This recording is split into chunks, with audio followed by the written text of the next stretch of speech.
السلام علیکم ورحمۃ اللہ وبرکاتہ۔ یزید پر لعنت نہیں کرنی چاہیے، کیا یزید شرابی تھا؟ انجینئر محمد علی مرزا نے جو بولا ہے کیا وہ صحیح ہے یا غلط ہے، وہ آپ سن سکتے ہیں۔ سب و شتم نہیں، شتم گالی ہوتی ہے، سب کا معنی ہوتا ہے کسی کی برائی کرنا۔ وہ برائی کیا تھی کہ وہ حضرت عثمان کے قاتلین سے بدلہ نہیں لے رہے۔ اس کا معنی جو کیا جاتا ہے نا کہ جی گالیاں دیتے تھے، یہ غلط معنی ہے، جھوٹا معنی ہے۔ سب اور چیز ہے، شتم اور چیز ہے۔ سب کا معنی جو ہے وہ شتم نہیں ہوتا۔ یہ بڑی بریک بات ہے جو لغوی طور پہ فرق نہیں کئی بندے کر پاتے۔ اب آ جائے میرے بھائیو اس ٹاپک کی طرف، بخاری مسلم میں جو احادیث ہیں سب و شتم کے اوپر۔ میں بنیاد ہی کلیئر کر دوں، مفتی تقی عثمانی صاحب میرے لیے بہت قابل احترام ہیں، لیکن انہوں نے اپنی عوام کو، اپنے فالورز کو ایک پٹی پڑھا دی کہ یہ جو سب کا لفظ ہے نا، اس کا مطلب گالی نہیں ہمیشہ ہوتا، تنقید بھی ہوتا ہے۔ تو پہلے تو میں پھکی والا جواب دیتا ہوں کہ کیا حضرت علی پہ تنقید کرنا ثواب کا کام ہے؟ کیا خلیفہ راشد کے خلاف ایک دوسرے بندے کا تنقید کرنا اور اس سے بغاوت کرنا اور اس کی بیعت نہ کرنا یہ ثواب کا کام ہے؟ آپ تنقید بھی مانا لے لیں تب بھی بات کہاں تک جائے گی، کیونکہ جو حدیث ہے نا ابو داؤد ترمذی ابن ماجہ میں علیکم بسنتی و سنت الخلفاء الراشدین المہدیین، اس میں الفاظ ہے تو میرے بعد بہت اختلاف دیکھو گے اور دین میں نئی نئی بدعتوں سے بچنا اور میرے خلفاء راشدین اور میری سنت کو پکڑنا۔ نبی الاسلام نے خلفاء راشدین کے مخالفین کو بدعت پر کہا ہے، بدعت مکفرہ نہیں ہے۔ اور اس میں بھی الگ بات ہے کہ جو اہل جمل ہیں انہوں نے تو رجوع کر لیا، سیدنا طلحہ، زبیر، سیدہ عائشہ رضی اللہ عنہم اجمعین، کا معاملہ الگ ہے۔ مسئلہ خوارج کا اور اہل صفین کا، اہل شام کا ہے، یہ الگ سے ایک ٹاپک ہے، فی الحال میں اس طرف۔ تو سب کا ترجمہ وہ کہتے ہیں جی تنقید، یہ گالی تو انہوں نے خود سے بنا لی ہے۔ اچھا تو سر پھر آپ اس میں بھی کہہ دیا کریں میرے صحابہ کو تنقید مت کرو، وہاں ترجمہ کرتے ہیں سب کا گالی مت دو۔ ہم یہ کہتے ہیں کہ سب کا ترجمہ مسلم میں خود ہوا ہے، مسلم میں سب نہیں لعنت کے الفاظ موجود ہیں، وہ ہم آپ کو حدیث بتاتے ہیں۔ یہ بخاری میں بھی حدیث ہے، بخاری میں اس کا نمبر ہے 3703 اور مسلم میں ڈیٹیل کے ساتھ ہے 6229۔ اہل مروان، آل مروان جو تھے بنو امیہ، ان میں سے ایک شخص مدینے کا حاکم بنتا ہے اور سہل ابن سعد الساعدی کو بلاتا ہے ممبر پر اور کہتا ہے کہ حضرت علی کے بارے میں نازیبا کلمات کہو۔ وہ انکار کرتے ہیں، وہ سابقون الاولون میں سے ہیں، بلکہ وہ شیعان علی میں سے ہیں، بنو امیہ کے دور میں حضرت علی کے فضائل بیان کیا کرتے تھے۔ بخاری مسلم آپ کھول کے دیکھیں، لوگ ان کو جب حج کے موقع پر ملتے کہ آپ چند اصحاب میں سے ہیں سینئر جو باقی ہیں جنہوں نے رسول اللہ کی صحبت کی، تو آپ ہمیں بتائیں، تو وہ ایک حدیث سنایا کرتے تھے بڑی گج وج کے کہ اللہ کی قسم میں جانتا ہوں کہ غزوہ احد کے موقع پر جب رسول اللہ کے دانت شہید ہوئے تو کون تھا جو حضور کے زخم دھوتا تھا اور کس نے مرہم پٹی کی؟ تو کہتے ہیں کہ نبی الاسلام کا خون نہیں رکتا تھا تو مولا علی ایک ڈھال میں اس کو الٹا کر کے برتن بنا کے اس میں پانی لے کے آئے اور سیدہ فاطمہ پانی لے کے حضور کا زخم دھوتی تھیں، اور وہ جب زخم سے خون رسنا بند نہ ہوا تو انہوں نے کاٹن کا ایک کپڑا جلا کے اس کی راکھ رکھی تو خون رک گیا۔ اور وہ یہ ہر جگہ چیخ چیخ کے یہ حدیث سناتے تھے، کیونکہ بنو امیہ کے دور میں حضرت علی پہ سب و شتم ہو رہا تھا تو وہ حضرت علی کے فضائل بیان کرتے تھے۔ لہٰذا انہوں نے پھر سوچا کہ یار اسی بندے کو جو مولا علی کا شیعہ ہے اسی سے ہی حضرت علی پہ لعنت کرا دیں تو باقی تو سارے ایکسیپٹ کر لیں گے، قبائلی سسٹم ہے۔ تو ان کو بلایا گیا سہل ابن سعد الساعدی کو اور کہا کہ تم حضرت علی پہ سب و شتم کرو، تو انہوں نے کہا نہیں، کبھی نہیں ہو سکتا ایسے۔ ان کا چلو تم اگر یہ نہیں کہہ سکتے لعن اللہ ابا تراب کہہ دو، نعوذ باللہ۔ یہ الفاظ ہیں مسلم 6229، ابو تراب علی ابن ابی طالب پر لعنت، نعوذ باللہ۔ ابو تراب کا مطلب ہے مٹی والا، اور یہ نام بنو امیہ حقارت سے لیتے تھے، مٹی والا، ہم بھی کسی کو کہیں گے مٹی والا۔ اس پہ پھر سہل ابن سعد نے کہہ لگایا، انہوں نے کہا تم تو حضرت علی کی تنقید کرتے ہو ابو تراب کہہ کے۔ بنو امیہ جب ابو تراب کے تو آپ سمجھیں یہ وہ تحقیر سے کہہ رہے ہیں، جبکہ حضرت علی سب سے زیادہ اس نام سے خوش ہوتے تھے۔ ان کے اچھا یہ پھر نام کیسے پڑا؟ انہوں نے کہا ایک دفعہ سیدنا علی اور سیدہ فاطمہ کا میاں بیوی ہونے کے ناطے ایک اختلاف ہوا تو حضرت علی ناراض ہو کے گھر سے نکل کے، اچھے خاوند ایسے ہی ہوتے ہیں، بیویوں سے جھگڑا ہو تو بیویوں کو نکالنے کے بجائے چپ کر کے سٹ سٹ کے باہر نکل جاؤ۔ ہم بھی ایسے ہی کرتے ہیں. اچھا, نبی علیہ السلام آئے تو آپ نے فاطمہ سے پوچھا, سیدہ فاطمہ سے, علی کدھر ہے تیرے چچا کا لڑکا؟ ویسے تو حضرت علی رشتے میں چچا لگتے تھے, لیکن ظاہر اب رشتہ ہو چکا تھا اس لیے چچا کا لڑکا کہا. تو انہوں نے کہا اس طرح ناراض ہو کے چلے گئے. تو نبی علیہ السلام نے ایک صحابی کو بھیجا, ڈھونڈو. سیدنا علی مسجد میں لیٹے ہوئے اور مٹی میں, واپس آ کے نبی علیہ السلام کو بتایا اب رسول اللہ صلی اللہ علیہ وسلم نے کیا پروٹوکول دیا ہے, یہ آپ کی عظمت ہے کہ آپ جن سے محبت کرتے ہیں ان کو پروٹوکول بھی دیتے ہیں. آپ نے یہ نہیں کہا کہ علی کو بلا کے لاؤ, علی نے خود حاضر ہو جانا تھا قدموں میں. آپ خود چل کے گئے, اٹھایا, جسم سے مٹی جھاڑی, کہا اٹھ ابو تراب, اٹھ ابو تراب, اے مٹی میں لپٹنے والے اٹھ.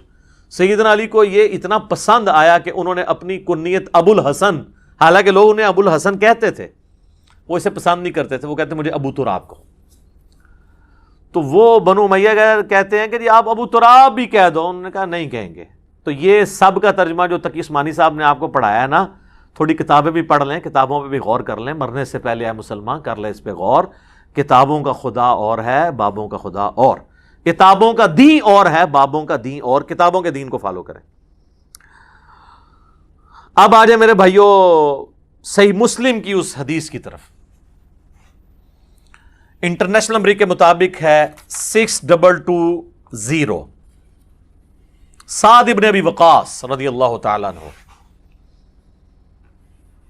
یہ آخر میں فوت ہونے والے بدری اصحاب میں سے 56 ہجری میں حضرت معاویہ کے دور میں فوت ہوئے ہیں. صحیح مسلم کے الفاظ ہیں کہ حضرت سعد ابن ابی وقاص حضرت معاویہ کے پاس بیٹھے تھے, تو حضرت معاویہ نے ان کو حکم دیا, امر معاویہ سعدن, معاویہ نے سعد کو حکم دیا. تو انہوں نے انکار کیا اور کہا میں ہرگز,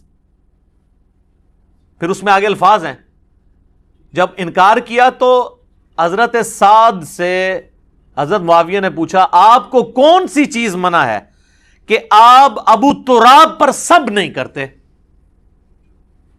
یہاں پہ ابو تراب تحقیر کی نیت سے ہے, کیونکہ بنو امیہ ابو تراب. تو حضرت سعد ابن ابی وقاص نے فرمایا میں کبھی ابو تراب پر, سیدنا علی پر سب نہیں کروں گا. جو کچھ میں نے رسول اللہ سے ان کی شان میں سن رکھا ہے, خصوصاً 3 باتیں, مجھے تو ان میں سے ایک بھی مل جاتی تو میرے لیے سرخ اونٹوں سے بہتر ہوتا. اور سعد وہ ہیں جو عشرہ مبشرہ میں سے ہیں, اور بخاری مسلم کے الفاظ ہیں. مولا علی کہتے ہیں میں نے اپنی زندگی میں صرف سعد کے لیے رسول اللہ کی زبان سے سنا ہے کہ میرے ماں باپ تیرے پہ قربان. یہ ماموں بھی لگتے تھے نبی علیہ السلام کے. سعد ابن مالک نام ہے ان کا, اور سعد ابن ابی وقاص بھی ہے, کیونکہ ان کے والد مالک کی کنیت ابی وقاص. یہ دونوں ایک ہی صحابی کے نام ہیں. اندازہ کریں, جن کو رسول اللہ کہہ رہے ہیں میرے ماں باپ قربان, وہ کہہ رہے ہیں مجھے تو علی والی ایک فضیلت بھی مل جائے نا تو کیا میرے لیے سرخ اونٹوں سے بہتر ہے. اچھا, اب یہاں پہ ناسبیوں نے اور سنیوں کا دفاع کرنے والے اماموں میں سے امام نووی جو کوشش کرتے ہیں, وہ کہتے ہیں جی اصل میں تو حضرت معاویہ کے دور میں لوگ حضرت علی پہ سب و شتم کرتے تھے, ہم مانتے ہیں. تو حضرت یہ جو سعد ابن وقاص کو حضرت معاویہ نے حکم دیا تو وہ کسی اور کام کے لیے بلایا تھا, کوئی اور کام کہہ رہے تھے ان کو نا. تو اس کے بعد حضرت معاویہ نے پوچھا آپ کو کون سی چیز مانے ہے کہ آپ حضرت علی پہ سب نہیں کرتے. تو وہ کہنا یہ چاہ رہے تھے کہ باقی سب لوگ تو حضرت علی کو گالیاں نکالتے ہیں, آپ کیوں نہیں نکالتے, مجھے آپ حضرت علی کے کوئی فضائل سنائیں تاکہ میں ان لوگوں کو قائل کروں. ہائے ہائے ہائے, اوے کہانیوں اور بناؤ جیڑی کوئی سنی جائے. یقین کریں یہ آپ اپنے کسی 5ویں کلاس کے بچے کو بھی بتائیں گے نا, وہ بھی آپ کے اوپر ہنسے گا کہ یار آپ کے بزرگوں کا یہ علمی لیول تھا, یہ امام نووی اس طرح کی کہانیاں کروا کے گئے ہیں, باقیوں کو تو چھوڑ دیں. 7ویں صدی ہجری کے اندر بڑا امام ہے جس نے مسلم کی شرح لکھی اور تبویب کی, باب باندھے. اچھا, بہرحال وہ امارا معاویہ کے بعد ہے کہ معاویہ نے حکم دیا اور سعد ابن ابی وقاص کہہ رہے ہیں کہ میں کبھی بھی یہ کام نہیں کروں گا. تو اسی کا حکم دیا تھا, جو مرضی کر لیں. بہرحال ابن تیمیہ کو داد دینی چاہیے, ابن تیمیہ نے مسئلہ حل کر دیا. ابن تیمیہ نے شیعہ کے رد کے اندر منہاج السنہ لکھی ہے, جو اہل حدیث دیوبندی ایون بریلوی بھی پیش کرتے ہیں. اردو ترجمہ بھی ہے اس کا, عربی بھی ہے. انہوں نے شیعہ کے جو اعتراضات نقل کیے ہیں نا, ان میں اس مسلم کی حدیث کو بھی نقل کیا ہے. وہ اعتراض تو وہ اس سے خلافت کا رزلٹ نکالتے تھے نا, تو انہوں نے اس کا رد کیا، لیکن انہوں نے نا اس حدیث میں خود سے الفاظ ڈالے ہیں جس سے انہوں نے یہ بتا دیا کہ یہ واقعی یہ تھا. انہوں نے پتا کیا کہا؟ امر معاویہ بسب سعدا، حضرت معاویہ نے حضرت علی پہ سب کرنے کا حکم دیا. یہاں تو الفاظ تھے نا حکم دیا، سب کے الفاظ انہوں نے سب خود ایڈ کیتا ہے، فلنگ دی بلینکس. تو فابا، تو اس نے انکار کر دیا. حالانکہ یہ الفاظ مسلم میں نہیں تھے، لیکن ابن تیمیہ نے ایڈ کر کے منصف مزاج ہونے کا ثبوت دیا ہے. ایک بار کہہ دینا پھر رحمت اللہ علیہ. ویسے تو میں عموماً کہتا ہوں امام ابن تیمیہ المتوفیٰ 728 ہجری، اس پہ بنتا ہے کہ اللہ کی رحمت ہو. اس کی وجہ سے انہوں نے جو تھوڑی بہت ناسبیت پھیلائی یا زیدیت، وہ اللہ تعالیٰ معاف کر دے. یہاں پہ انہوں نے حق گوئی کا ثبوت دیا. آمین. اے بولے جے پرانے انہوں نے دلی چالے تک محبت ہے. اچھا جی، تو حضرت سعد ابن وقاص کہتے ہیں میں کبھی نہیں کروں گا. 3 باتیں مجھے ایک بھی مل جاتی. سن، پہلی بات، غزوہ تبوک کے موقع پر نبی علیہ السلام نے علی کو عورتوں اور بچوں پہ چھوڑا تو رونا شروع ہو گیا. یہ پہلا اور آخری موقع تھا کہ حضور کے ساتھ جنگ میں حضرت علی شریک نہیں، ورنہ ہر جنگ میں تھے. تو حضور علیہ السلام نے ان کو تسلی دی کہ کیا تو اس پہ خوش نہیں ہے کہ تیری میرے ساتھ وہی نسبت ہے جو ہارون کی موسیٰ کے ساتھ، جس طرح حضرت موسیٰ علیہ السلام کو طور پہ کہتے ہارون کو چھوڑ گئے تھے اپنی جگہ، مگر میرے بعد کوئی نبی نہیں، نبوت والا سٹیٹس نہیں. پھر ان کا دوسری فضیلت، غزوہ خیبر کے موقع پر نبی علیہ السلام نے فرمایا کل میں اس شخص کے ہاتھ میں جھنڈا دوں گا جو اللہ اور اس کے رسول سے محبت کرتا ہے، اللہ اور اس کا رسول اس سے محبت کرتے ہیں. ہم پوری رات اس شوق میں نہیں سوئے کہ کون خوش نصیب ہوگا. صبح نبی علیہ السلام نے سیدنا علی کو یہ جھنڈا دیا. اور مسلم میں تو آگے الفاظ ہیں 6222 حدیث میں، یہ کٹھی 2 حدیثیں ہیں. اس میں الفاظ ہیں کہ حضرت ابو ہریرہ کہتے ہیں کہ حضرت عمر کہتے ہیں مجھے پوری زندگی کبھی کسی منصب کی خواہش نہیں ہوئی سوائے اس ایک موقع پر. میری خواہش تھی کہ جھنڈا مجھے ملے لیکن علی کو ملا، الحمدللہ. تو اس کے بعد کہتے ہیں کہ اس میں نا کہ شعب چشم تھا، حضور نے لعاب لگایا، شفا ہوئی، اللہ نے پھر فتح دے دی. اور ان کا تیسری فضیلت سن، جب نجران کے عیسائیوں کا وفد آیا تو نبی علیہ السلام نے ان پہ دلائل تمام کیے، تو اینڈ پہ اللہ تعالیٰ نے حکم نازل کیا، سورہ آل عمران آیت نمبر 61 آیت مباہلہ. تو نبی علیہ السلام نے سیدنا حسن، حسین، فاطمہ اور سیدنا علی کو لیا اور کہا اللہم ہؤلاء اہل بیتی، یہ میرے اہل بیت ہیں. تو اب یہ فضیلت تو بہت بڑی تھی. تو حالانکہ نبی علیہ السلام کی 9 بیویاں تھیں، وہ بھی اہل بیت ہیں، اور قرآن میں آیا تھا عورتوں کو لے آؤ، تو نبی علیہ السلام کسی بیوی کو بھی لا سکتے تھے، لیکن آپ حسن و حسین، سیدہ فاطمہ اور سیدنا علی کو لے کر آئے. تو مجھے ان میں سے کوئی ایک بھی فضیلت مل جاتی نا میرے لیے کافی تھی. اچھا، ویسے تو ٹیکنیکلی ابن تیمیہ نے خود ان کو جواب دیا. اسی حدیث کا ایک طریق اسی سند کے اوپر سنن نسائی الکبریٰ کے اندر موجود ہے، جہاں آپ کو ہر معاملہ کلیئر ہو جائے گا کہ یہ اسی کام کرنے کا وہ کہہ رہے تھے. کیونکہ اس طریق کے اندر آتا ہے کہ پھر ان کا بیٹا کہتا ہے کہ جب میرے باپ سعد ابن ابی وقاص نے حضرت معاویہ کو یہ باتیں سنائی نا، تو جتنے دن حضرت معاویہ مدینہ شریف رہے، رسول اللہ صلی اللہ علیہ وآلہ وسلم کے اس عظیم صحابی اور ان کے داماد سیدنا علی بن ابی طالب کے بارے میں ایک جملہ بھی تنقیص کا اپنی زبان سے نہیں نکالا. تو وہی نکالتے تھے نا. ٹھیک ہے. اور ایک طریق اس کا سپورٹیو ابن ماجہ میں بھی ہے، اس میں الفاظ ہیں کہ ایک چوتھی فضیلت بھی بتائی، من کنت مولا فہذا علی مولا. اور اس میں الفاظ ہیں سعد غصے میں آئے اور کہا تو اس کے بارے میں بات کرتا ہے جس کے بارے میں یہ فضیلتیں. تو غصہ انہی پہ تو کر رہے تھے. اگر وہ فضائل سننا چاہ رہے تھے، آپ آئیں نا ہم سے آ کے فضائل سنیں نا، کہ حضرت علی کے کو فضائل سنائیں، ہم آپ کو کھانا بھی کھلائیں گے. غصہ تو نہیں آپ پہ کریں گے. غصہ ہم جن پہ کرتے ہیں انہی پہ کرتے ہیں، آپ کو پتہ ہے. تو کوئی بات کرنے والی کریں. اچھا، یہ سنن نسائی الکبریٰ نا ایک بڑی نیکی کا کام ہوا ہے اس امت کے اندر. میں تھوڑا آپ کو بتا بھی دوں، چونکہ یہ سب و شتم کی اکثر احادیث سنن نسائی الکبریٰ میں. میرے بھائیو، امام احمد بن شعیب نسائی رحمہ اللہ تعالی المتوفیٰ 303 ہجری، یہ اہل سنت کے بڑے ائمہ میں سے ہیں. بخاری اور مسلم کے بعد روئے ارض پہ اہل سنت کی سب سے صحیح ترین کتاب سنن نسائی ہے. ویسے اس کو ترتیب میں 5ویں نمبر پہ نام لیتے ہیں، بخاری، مسلم، ترمذی، ابو داؤد، نسائی، ابن ماجہ. لیکن صحت کے اعتبار سے سب سے کم ضعیف روایتیں اگر جس کتاب میں ہے نا، وہ سنن نسائی ہے، بخاری مسلم کے بعد. امام نسائی نے یہ کتاب لکھی تھی سنن نسائی الکبریٰ، جس میں 11,770 احادیث تھی، 11,770۔ ہمارے پاس جو سنن نسائی ہے کدھر، ادھر پڑی ہوئی ہے، ادھر پڑی ہوئی ہے یہاں پہ۔ اس کے ساتھ آپ دیکھیں دارالاسلام والوں نے لکھا ہے سنن نسائی الصغریٰ، یہ چھوٹی سنن نسائی ہے، اس میں حدیثیں ہیں 5,761۔ یہ ان کے ایک شاگرد تھے امام نسائی کے، امام ابن السنی، کام بھی سنی اللہ انہوں نے کی تھا۔ اچھا یہ میں ایک جوک کے طور پہ بول رہا ہوں، آپ کو پتہ چل جائے گا کیوں، کیونکہ کچھ اہم چیپٹر تھے جو نکال دیے اس میں سے، تو وہ اس لیے میں کہہ رہا ہوں ان کا نام بھی سنی تھا، ابن السنی۔ تو سنیہ دا پتر ابن السنی، تو امام ابن السنی جو تھے المتوفا 364 ہجری، یہ نہ کہنا میں کو گستاخی کی ہے، میں نے ایک علمی اختلاف کر رہا ہوں لائٹر موڈ کے اندر۔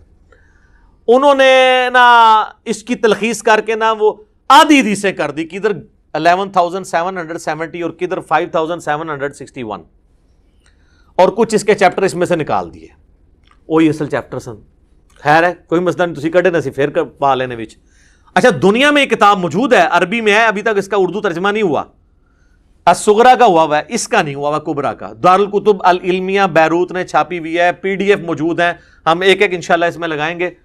اس کے کچھ چیپٹر تھے بڑے امپورٹنٹ، عمل الیوم واللیلہ، صبح شام کے سنت اذکار، جس میں سے ہم نے یہ اپنے اذکار کارڈ میں وہ جو لکھی ہے نا حدیث، وہ دیکھیں سنن نسائی الکبریٰ 9928 نمبر، کہ جو آیت الکرسی فرض نماز کے بعد پڑھ لے وہ مرتے ہی جنت میں داخل ہوگا، نیچے لکھا ہے سنن نسائی الکبریٰ، یہ اس میں تھی، اس کا چیپٹر تھا عمل الیوم واللیلہ۔ اسی کا ایک چیپٹر ہے وفات النبی، جس میں نبی علیہ السلام کی وفات کے اوپر آپ کا جنازہ کیسے پڑھا گیا، جو آپ کو کہانی کرائے گی جنازہ وہی نہیں، اس میں میں نے الگ سے 163 مسئلہ ریکارڈ کروایا تھا۔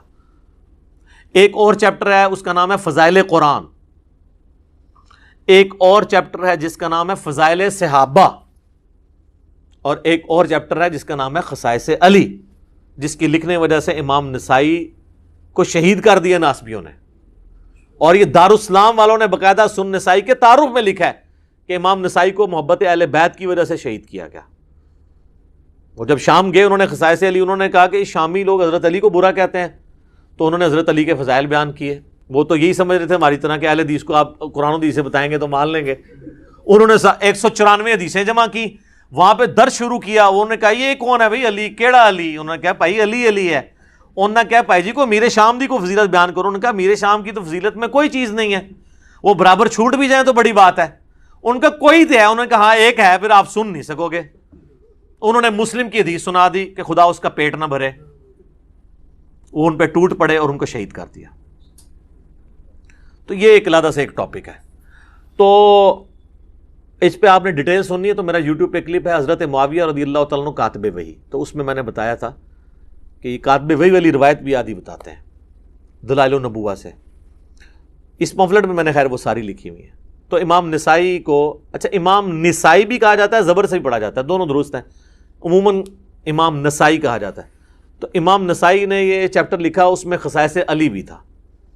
اب یہ ایک ایک کر کے چیپٹر اردو میں آنا شروع ہو گئے ہیں، ہمارے پاس یہ الحمدللہ موجود ہیں سافٹ کاپی، تو خصائص علی کی آپ کو ahlsunnatpak.com پہ مل جائے گی۔ یہ خصائص علی، یہ سنن نسائی الکبریٰ کا چیپٹر ہے خصائص علی، اس میں سب و شتم والی روایتیں موجود ہیں جو ہم نے پمفلٹ میں سنن نسائی الکبریٰ کے حوالے سے ڈالی ہوئی ہیں، دونوں کے نمبر انشاءاللہ ڈال دیں گے۔ اور یہ فضائل صحابہ چیپٹر، جس میں حضرت ابوبکر، عمر، عثمان و علی اور اشرا مبشرہ کے فضائل ہیں، اس میں بھی سب و شتم والی روایتیں موجود ہیں۔ یہ بھی، اور یہ دیکھیں مزے کی بات ہے، ان دونوں کی تحکیم اس بندے نے کی ہے جو شاگرد تو شیخ زبیلی زئی رحمہ اللہ تعالیٰ کا ہے، لیکن اس وقت ناسبیت کا جھنڈا اٹھایا ہوا اس نے، لیکن تحکیم تو ہوئی ہوئی ہے، ہم تو اسی کی تحکیم دکھا رہے ہیں کہ بھئی خود دیکھ لو، ناسبیوں کے لیے بھی دلیل بن جائے گا۔ تو یہ 2 چیپٹر ہیں جی، اس میں وہ روایتیں ساری موجود ہیں، اور یہ دونوں چیپٹر اسی سنن نسائی الکبریٰ کے ہیں۔ تو یہ چیپٹر سنن نسائی الکبریٰ سے جو بندہ نکال دے اسے سنیت کا سرٹیفکیٹ دینا چاہیے نا، کیونکہ اس نے سنیت کی بڑی خدمت کی ہے نا، یعنی وہ جو صدیوں سے پردہ ڈالا جا رہا تھا، تو اس لیے میں نے وہ جملہ جو میں نے بولا تھا نا کہ نام سے ابن سنی اور کام بھی سنی لگی تھا، کڈے تھے اے چیپٹر کڈے خصائص علی اور فضائل صحابہ. اور فضائل صحابہ میں خلفاء راشدین کے بھی فضائل تھے, اشرا مبشرہ کے فضائل تھے, لیکن وہ جو اشرا مبشرہ والے سارے فضائل ہیں نا, اس میں سب و شتم والی روایتیں بھی گندی ہوئی تھیں, انہیں کہ پوری سائڈ تے کر دو. واللہ عالم, ہو سکتا ہے میری بدگمانی ہو, لیکن قرائن ہمیں یہ بتاتے ہیں کہ امت کے وسیع تر مفاد میں بڑے بڑے بزرگوں نے اس طرح کے بہت بڑے بڑے کام کیے ہیں.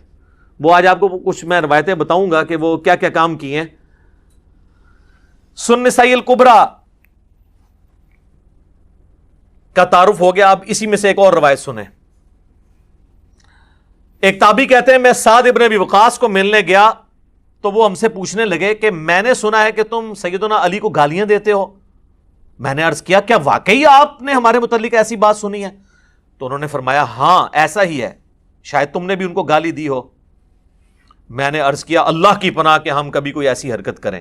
تو سعد ابن ابی وقاص نے فرمایا دیکھنا علی ابن ابی طالب کو کبھی گالی نہ دینا, بے شک اگر یہ لوگ میری مانگ یعنی یہ جو سر کے درمیان آرا بھی رکھ دیں اور مجھے دھمکی دیں کہ 2 ٹکڑے کر دیے جائیں گے, اور مجھے کہیں کہ میں علی کو گالی دوں, تو پھر بھی میں علی کو گالی نہیں دوں گا, کیونکہ میں نے خود رسول اللہ سے علی کے فضائل میں بہت کچھ سن رکھا ہے.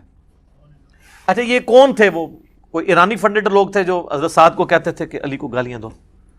کوئی سعودی ریال آتے تھے ان کو, بنو امیہ تھے. اچھا المستدرک للحاکم میں ایک حدیث ہے, ایک تابعی ہیں قیس بن ابو حازم, وہ کہتے ہیں کہ میں مدینہ شریف کے بازار میں گھوم رہا تھا, اسی دوران احجار زیت ایک بازار کا نام تھا, میں وہاں پر پہنچا تو میں نے دیکھا کہ لوگ ایک گھوڑ سوار کے گرد جمع ہے. کوئی بندہ گھوڑے پہ بیٹھا ہوا ہے, اس کے گرد لوگ جمع ہے, اور وہ گھوڑ سوار جو ہے وہ سیدنا علی ابن ابی طالب کو گالیاں بک رہا ہے. یار دیکھو, اندازہ کرو, یہ مسلمانوں کی حالت ہے, اور لوگ اس کے گرد مجمع لگائے ہوئے ہیں. اسی دوران سعد ابن ابی وقاص وہاں تشریف لے آئے, وہی سعد. تو وہ مجمع کو چیرتے ہوئے آگے آگے, لوگ بھی ان کے احترام میں ہٹ گئے. ظاہر ہے اتنا بڑا صحابی. پھر انہوں نے اس شخص کو مخاطب کر کے کہا کہ تو کس بنیاد پر علی ابن طالب کو گالیاں دے رہا ہے؟ مجھے بتا, کیا علی سب سے پہلے مسلمان نہیں ہوا تھا؟ کیا سب سے پہلا شخص جس نے رسول اللہ کے ساتھ نماز پڑھی وہ علی نہیں تھا؟ کیا دنیا سے سب سے زیادہ بے رغبتی رکھنے والا شخص علی نہیں تھا؟ کیا سب سے بڑھ کر علم رکھنے والا شخص علی نہیں تھا؟ پھر سعد ابن ابی وقاص مزید فضائل ذکر کرتے رہے, حتیٰ کہ فرمایا کہ کیا علی رسول اللہ کی صاحبزادی کے رشتے سے آپ کا داماد نہیں تھا؟ کیا رسول اللہ کے غزوات میں علی آپ کے جھنڈے کو تھام کر سب سے آگے نہیں ہوتا تھا؟ اس میں سے کوئی ایک فضیلت بھی کسی اور بندے کو حاصل ہے اس لیول کی؟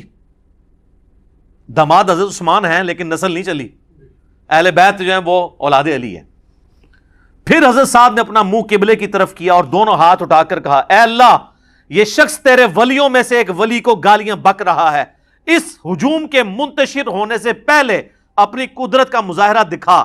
سیدنا قیس بن ابو حازم کہتے ہیں ہم ابھی منتشر بھی نہ ہوئے تھے کہ اس گستاخ کی سواری نے اس کی سواری زمین میں دسنے لگی, تو اس سواری نے اس کو زمین پر پٹخ دیا, اس کی کھوپڑی ایک پتھر پر جا کر لگی اور وہیں پر اس کا بھیجا باہر نکل آیا اور وہ مر گیا.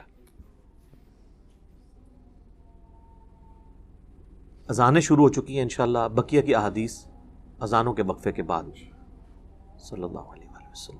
ہاں جی جناب, اگلی حدیث سنن ابی داؤد سے ہے, انٹرنیشنل نمبر ہے اس کا 4648. یہ وہ عشرہ مبشرہ والی حدیث, 10 جنتی صحابہ ایک مجلس میں. آپ دیکھیں یہ حدیث بھی یہ لوگ پوری نہیں بیان کر سکتے. جو میں آپ سے کہہ رہا تھا نا کہ یعنی پردہ ڈالا جاتا ہے, تو اس میں بھی آپ دیکھیں امام ابو داؤد نے ان لوگوں کے نام چھپا لیے ہیں جو بیچ میں تھے اور فلاں فلاں کر کے بات کی ہے. الفاظ دیکھیں, عبداللہ بن ظالم تابعی بیان کرتے ہیں کہ جب فلاں شخص کوفے میں آیا تو اس نے فلاں شخص کو خطیب مقرر کیا. یار وہ جو آئے ہیں وہ بندے کا نام ہی ہوئے گا نا, ٹھیک ہے. وہ پھر سنن نسائی الکبریٰ کے جو چیپٹر ہے اس میں آپ کو کھلے گا, جو چیپٹر امام ابن السنی نے نکالا تھا. پتہ چلا وہ کیوں نکالا تھا چیپٹر؟ تاکہ یہ فلاں فلاں والا بھی معاملہ آپ لیکن امام نسائی کا یہ چیپٹر تو آ چکا ہے نا جی، عربی میں تو پہلے سے تھا. یہ دونوں سسپینس ہیں، یہ فلاں فلاں کون تھا وہ اگلی روایت میں. ابھی آپ مزہ لیں اس کا. وہ کہتے ہیں جب فلاں شخص آیا تو پھر سیدنا سعید ابن زید نے میرا ہاتھ پکڑا، حضرت عمر کا بہنوئی. اس ظالم کو دیکھ رہے ہو؟ کس کو ظالم کہہ رہے ہیں؟ جو حضرت علی پہ سب و شتم کر رہا ہے. ٹھیک ہے.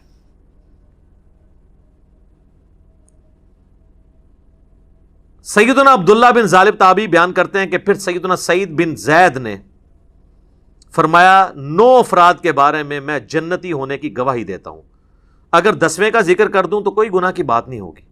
میں نے پوچھا وہ کون ہے؟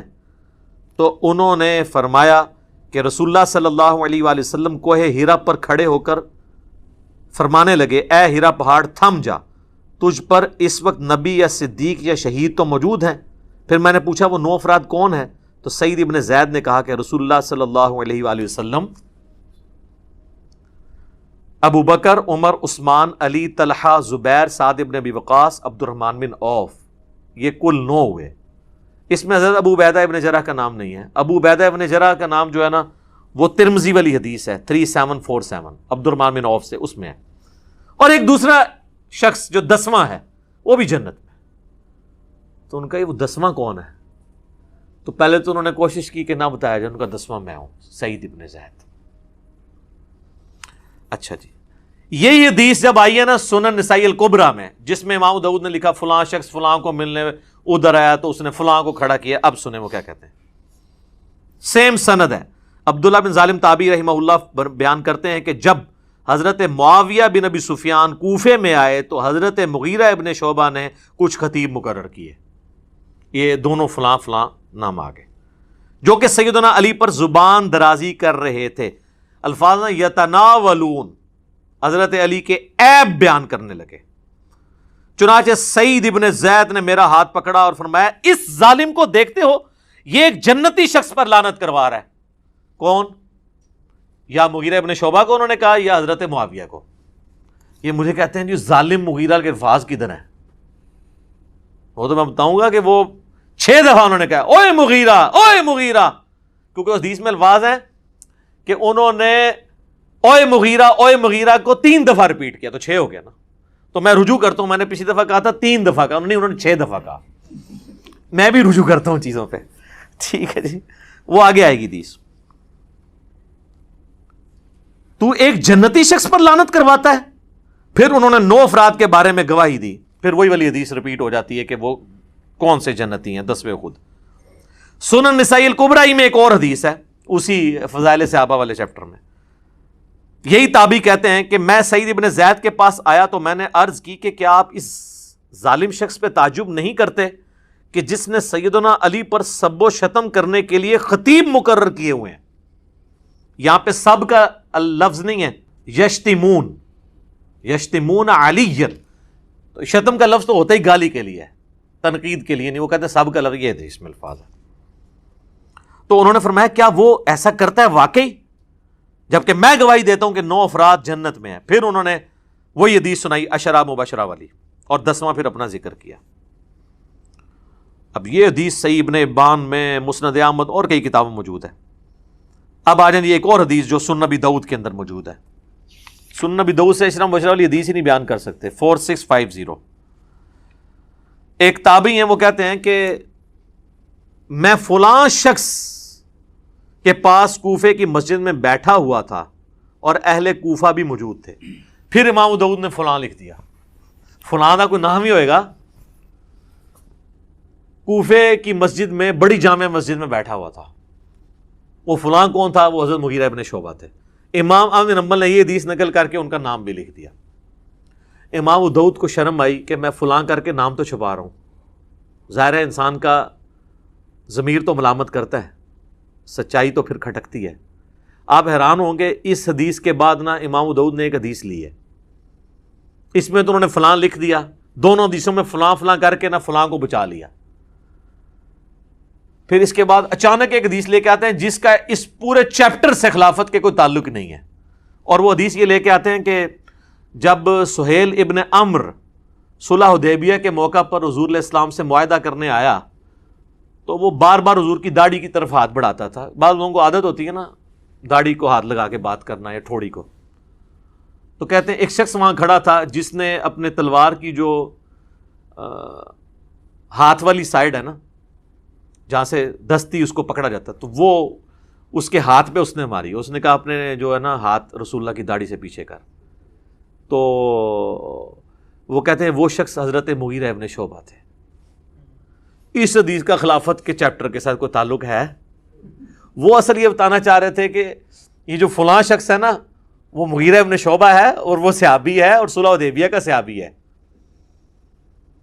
پھر وہ حدیث لے کے آتے ہیں, مسلم شریف میں بھی حدیث ہے کہ نبی علیہ السلام نے فرمایا کہ جنہوں نے درخت کے نیچے میرے ہاتھ پہ بیعت کی ہے میں اللہ سے امید کرتا ہوں ان کو آگ نہیں چھوئے گی. صلح حدیبیہ والے. یہ مسئلہ ہم آگ کا جہنم یا جنت نہیں کسی کی طے کر رہے ہیں, ہم تو یہ کہہ رہے ہیں کہ کس کے ایٹیچیوڈ کی خمیازہ آج ہم بھگت رہے ہیں. آج اگر ہمارے پاس طاقت ہو ہم ان کو دوبارہ دنیا میں لیں اور ان کہیں کہ حضرت دیکھیں آپ لوگوں کی وجہ سے اس وقت امت کی کیا حالت ہوئی ہے, تو وہ بھی اپنے اس عمل کے اوپر پچھتائیں, چاہے وہ حضرت معاویہ رضی اللہ تعالیٰ عنہ ہوں, عمر بن عاص ہوں یا مغیرہ ابن شعبہ ہوں رضی اللہ عنہم اجمعین. تو وہ کہتے ہیں فلاں شخص کے پاس آ کے میں بیٹھ گیا تو اتنے میں سعید ابن زید وہی حضرت عمر کے بنوئی وہاں پہنچے. تو اس فلاں شخص نے ان کو اپنے پاس تخت پہ بٹھا لیا. اس وقت آپ مسجدوں میں تخت لگے ہوتے تھے کیونکہ گورنر وہیں بیٹھتے تھے, ایک پورا ایک سلسلہ تھا, مسجد ہی آفس ہوتی تھی. ان کا استقبال کیا. اتنے میں ایک شخص جس کا نام قیس بن علقمہ تھا وہاں پر آیا تو حضرت مغیرہ ابن شعبہ یعنی یہاں تو انہوں نے لکھا فلاں نے اس کا بڑا استقبال کیا اور اس نے مسلسل گالی گلوچ شروع کر دی. جس نے یہاں بھی ہو گئی, بوڑھوں کو عادت ہوتی ہے نا, وہ جو ساتھ بیٹھے ہوتے ہیں ان کو پتا ہوتا ہے کہ کس کو گالیاں نکال رہا ہے. نیا بندہ پوچھتا ہے کیوں لگے آئے, چاہے وہ کبھی حکمران کو نکال رہا ہو کسی مولوی کو, تو ساتھ کے لوگ تو جانتے ہیں. تو اس نے صرف سیدھی گالیاں نکالی, فلانا یہ اس پہ لعنت, یہ نام لیے بغیر. تو حضرت سعید ابن زید نے کہا یہ کس کو گالیاں نکال رہا ہے؟ تو انہوں نے کہا یہ علی ابن ابی طالب کو نکال رہا ہے. یہ فلاں نے جب کہا, فلاں کون؟ مغیرہ ابن شعبہ, مسند احمد میں آ جائے گا آگے. اللہ اکبر. اب ادھر تو فلاں ختم نہیں ہو سکتا تھا نا, یہاں پہ الفاظ ہیں. سعید ابن زید نے فرمایا میں دیکھ رہا ہوں کہ تمہارے سامنے اصحاب رسول کو گالیاں دی جاتی ہیں اور تم اس کو نہ تو برا سمجھتے ہو نہ ان لوگوں کو روک رہے ہو, حالانکہ میں نے خود رسول اللہ سے یہ بات سنی تھی اور میں اس بات سے ڈرتا ہوں کہ میں کوئی ایسی بات رسول اللہ کی طرف منسوب کروں جو آپ نے نہ فرمائی ہو اور قیامت والے دن رسول اللہ مجھ سے پوچھ لیں کہ تو نے مجھ پہ جھوٹ کیوں باندھا تھا. وہ کہہ رہے ہیں میں تو ڈرتا ہوں, میں نے خود رسول اللہ سے یہ سنا تھا کہ ابو بکر جنت میں ہے, عمر جنت میں ہے, عثمان جنت میں ہے, علی جنت میں ہے, طلحہ جنت میں ہے, زبیر جنت میں ہے, سعد ابن ابی وقاص جنت میں ہے, عبد الرحمن بن عوف بھی جنت ہے, اور میں 10ویں کا نام بھی بتا سکتا ہوں. پھر حضرت سعید ابن زید خاموش ہو گئے.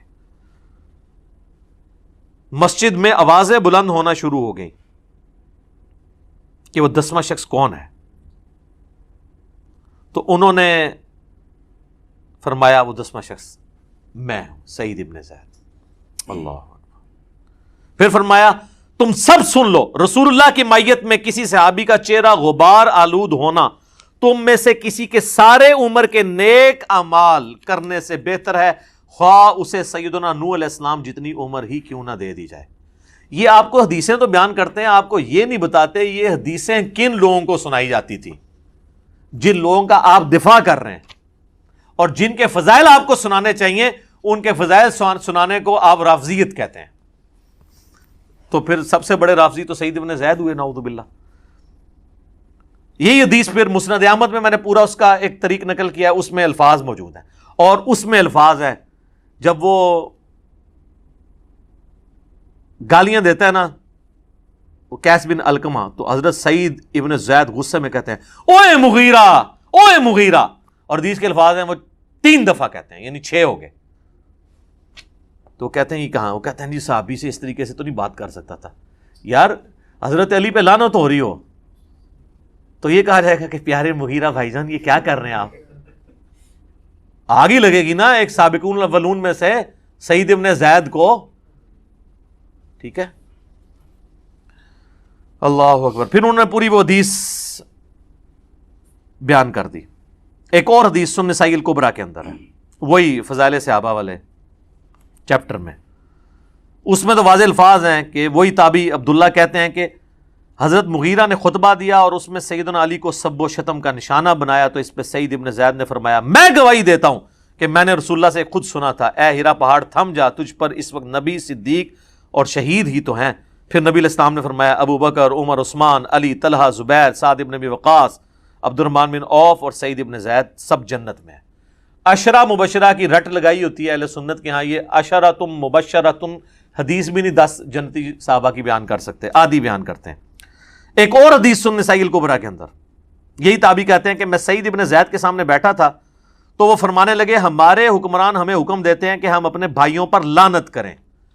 الفاظ ہیں نلعن اخواننا، یہ کہتے ہیں سب کا مطلب تنقید ہے، اس میں لعنت کے الفاظ ہیں. اور بے شک ہم تو کبھی لعنت نہیں کریں گے بلکہ ہم تو ان کے لیے اللہ کی بارگاہ میں دعا ہی کریں گے. میں نے رسول اللہ سے خود یہ بات سنی تھی کہ آپ فرما رہے تھے ان قریب میرے بعد بہت فتنے ہوں گے. بنو امیہ کو سعید ابن زید کہہ رہے تسی وہی فتنے ہو جڑے حضور نے دسے سن، ساڑھے تے مسلط ہو گے اور ایسے ایسے ہوگا. اسی دوران ایک شخص وہاں آیا اور اس نے سعید ابن زید سے کہا میں تو حضرت علی سے دنیا میں ہر چیز سے بڑھ کے محبت کرتا ہوں. ہم تو کہہ رہے ہیں سبحان اللہ، یہ لوگ ہوتے کہتے ہیں اس کو ایران سے فنڈ آتا ہے، رسول اللہ سے بھی بڑھ کے محبت کرتا ہے. یقیناً رسول اللہ سے بڑھ کے نہیں کرتا. نہیں اور باقیوں کدھر گئے، یہ تو رافضیت شیعت والی باتیں ہیں. سعید ابن زید کو جب اس نے کہا نا کہ یہ تو لعنت کرواتے ہیں اور میں علی کو ہر چیز سے بڑھ کر محبوب رکھتا ہوں، اس پر سعید ابن زید نے کہا تمہیں بشارت ہو، تم ایک جنتی انسان سے محبت کرتے ہو. پھر سعید نے کہا سنو، رسول اللہ سے میں نے خود سنا تھا ابو بکر، عمر، عثمان، علی، طلحہ، زبیر، عبد الرحمن بن عوف، سعد ابن ابی وقاص یہ سب جنت میں ہیں. اگر چاہوں تو 10ویں کا نام بھی بتا سکتا ہوں. 10ویں وہ خود تھے. پھر جب لوگوں نے زور لگایا تو پھر انہوں نے اپنا نام بتایا. ایک اور حدیث ہے سنن نسائی الکبریٰ کے اندر اور یہ ابو داؤد کے اندر موجود ہے. عبد الرحمن تابعی کہتے ہیں کہ سعید ابن زید حضرت مغیرہ ابن شعبہ کے پاس بیٹھے تھے تو حضرت مغیرہ نے حضرت علی کے بارے میں نازیبا الفاظ کہے تو سعید ابن زید وہیں پر کھڑے ہوئے اور فرمایا میں رسول اللہ سے خود یہ سن چکا ہوں کہ اہل قریش میں سے 10 لوگ جنتی ہیں، رسول اللہ، ابو بکر، عمر، عثمان. اچھا اس میں انہوں نے حضرت علی کا نام حضرت عثمان سے بھی پہلے لے دیا کیونکہ ان پہ سب و شتم ہو رہا تھا. شیخین کی فضیلت پہ تو اہل سنت کے ہاں اتفاق ہے، لیکن حضرت علی اور عثمان والی فضیلت جو ہے اس میں اختلاف پایا جاتا ہے. تو یہاں انہوں نے حضرت علی کا نام پہلے لیا، حضرت عثمان، طلحہ، زبیر، عبد الرحمن بن عوف، سعد ابن ابی وقاص اور پھر اپنا بھی ذکر کیا. اب میں اس کو کنکلوڈ کرتا ہوں. میرے بھائیو مسند احمد میں ایک حدیث ہے، اس کی صحت میں اختلاف ہے. مشکات میں بھی حضرت علی کے چیپٹر میں حدیث ملتی ہے کہ جس نے علی کو گالی دی رسول اللہ نے فرمایا اس نے مجھے گالی دی. اب جو نبی علیہ السلام کو گالی دیتا ہے اس کا معاملہ پھر کیا ہوگا؟ اس کی سند پہ اختلاف ہے، لیکن شیخ زبیر لیزئی صاحب اللہ تعالیٰ ان کی قبر کو نور سے بھر دے، ان کو نیک کاموں کا اجر دے، انہوں نے بڑا انصاف کیا. انہوں نے مشکات میں حدیث آئی نا تو اس کی فوٹ نوٹ پہ لکھا کہ اس کی سند تو ضعیف ہے، لیکن جو روایت مسند ابی یعلا میں موجود ہے، جو الموجب الصغیر طبرانی میں بھی ہے اور سنن نسائی الکبریٰ جس کو امام ابن سنی نے جو چیپٹر نکال دیا تھا اس کے اندر بھی موجود ہے، خصائص علی اور یہ والا چیپٹر 2، یہ خصائص علی والے چیپٹر میں کہ ابو عبداللہ تابعی بیان کرتے ہیں کہ ام المومنین سیدہ ام سلمہ جو ہماری ماں سب سے آخر میں فوت ہوئی ہیں، واقعہ کربلا کے بھی 3 سال بعد 64 ہجری میں واقعہ کربلا ان کی زندگی میں ہوا ہے. ام سلمہ وہ کہنے لگی کہ تمہارے ممبروں پر رسول اللہ کو گالیاں دی جاتی ہیں. تو تابعی کہنے لگا معاذ اللہ یہ کیسے ہو سکتا ہے؟ تو انہوں نے کہا کیا تم حضرت علی اور ان سے محبت کرنے والوں کو گالیاں نہیں دیتے ہو؟ یہ کہتے تھے علی پر لعنت نعوذ باللہ، علی سے محبت کرنے والوں پر لعنت نعوذ باللہ. تو ام سلمہ نے کہا کہ تم رسول اللہ کو گالیاں دے رہے ہو، کیا تم یہ نہیں کہتے ہو علی اور اس سے محبت کرنے والوں پر لعنت؟ اور میں نبی کی بیوی گواہی دیتی ہوں کہ علی سے سب سے زیادہ محبت رسول اللہ کیا کرتے تھے. تم جب یہ کہتے ہو نا کہ علی سے محبت کرنے والوں پر لعنت، تو یہ حضرت علی سے سب سے زیادہ محبت کرنے والے خود رسول اللہ تھے صلی اللہ علیہ وآلہ وسلم. اس پہ تو میں وہ آیت ہی پڑھوں گا، سورۃ الاحزاب کی آیت نمبر 57 جو آیت درود سے اگلی آیت ہے، ان الذین یؤذون اللہ ورسولہ لعنہم اللہ فی الدنیا والآخرہ وأعد لهم عذابا مہینا، بے شک جو لوگ اللہ اور اس کے رسول کو تکلیف دیتے ہیں ان پر اللہ کی لعنت ہے دنیا میں بھی اور آخرت میں بھی، اور اللہ تعالیٰ نے ان کے لیے ذلیل و خوار کر دینے والا عذاب تیار کر رکھا ہے، والعیاذ باللہ تعالیٰ۔ اللہ کی لعنت ہے جو یہ حرکت کر رہے ہیں، ہم لعنت نہیں بھیجتے، ہمیں نبی الاسلام نے اس سے منع کیا ہے۔ ہم جھوٹے کو بھی ڈائریکٹ نہیں کہیں گے کہ تو لعنتی ہے، ہم یہ کہیں گے تیرے اس عمل کی وجہ سے تو لعنت کا مستحق ہوا۔ یہ ایک شرعی مسئلہ آپ یاد رکھیں۔ ہمارا جو اختلاف ہے نا روافظ کے ساتھ، غالی شیعوں کے ساتھ، وہ یہ ہے کہ آپ لعنت آپ نہ بھیجیں، جس نے کیا وہ خود بھگتے گا، اور جو فوت ہو چکا وہ اپنے انجام کو ویسے ہی پہنچ چکا، ضرورت ہی نہیں ہے۔